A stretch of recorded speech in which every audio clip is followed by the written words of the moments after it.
Around 1856, a proposition was made by Professor William Wilson of the Victorian Philosophical Society that a large reflector telescope should be procured for the purposes of examining the Southern Nebula. There seemed to be a general agreement of the idea, but the Victorian government of the day did not see their way through the business, and the idea was dropped. By June 1863, the Melbourne Observatory was operating at its new site adjacent to the Botanic Gardens in South Yarra, with Robert Allery as government astronomer. The subject of a new telescope was unheard of again, till about 5 or 6 years later, when discussions were reopened by the Board of Visitors of the Melbourne Observatory. In February 1865, the Order of the Great Melbourne Telescope was finally placed with Thomas Grubb of Dublin, and work on the Great Melbourne Telescope began.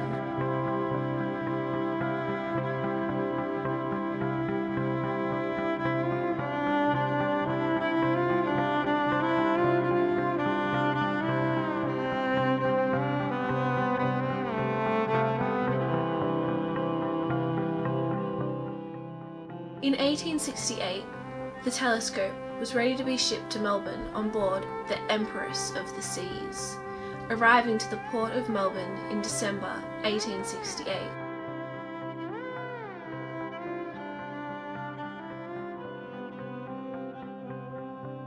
Under the supervision of scientist Albert Lecher, who became the first observer appointed to work with the Great Melbourne Telescope, the telescope was installed. The GMT house built around it, and in July 1869 the Great Melbourne Telescope was operational.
Why? We're just going to change this. It's just going back, so I think it's quite better. No, one. That's all right, keep going.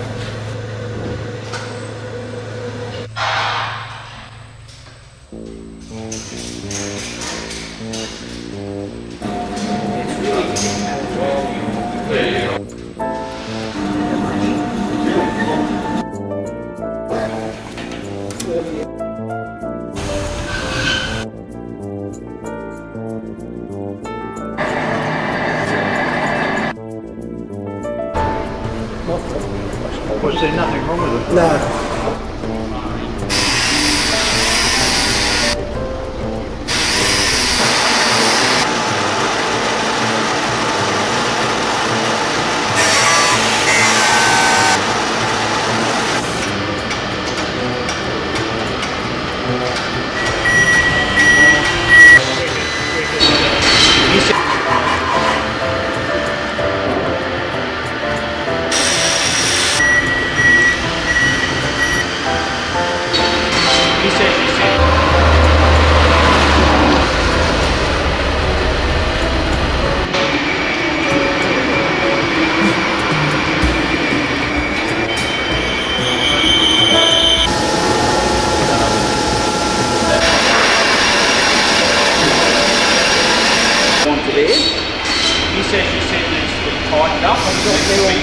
in as best we can.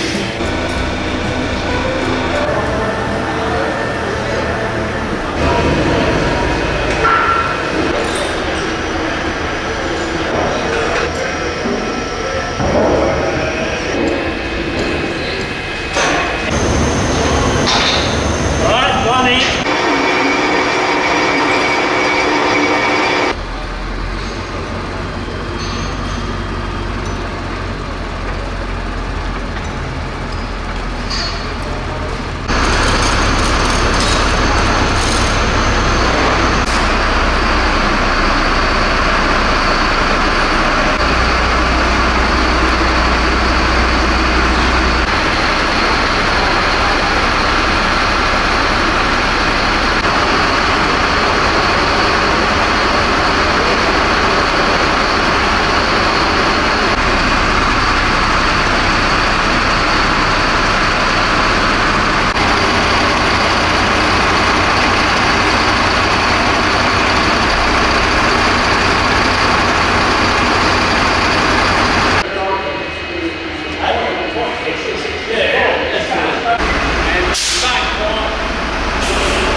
Do you want a second person, Mel, to help you? Is that like a size you go? You might have to put enough hot to extend it. Hang on.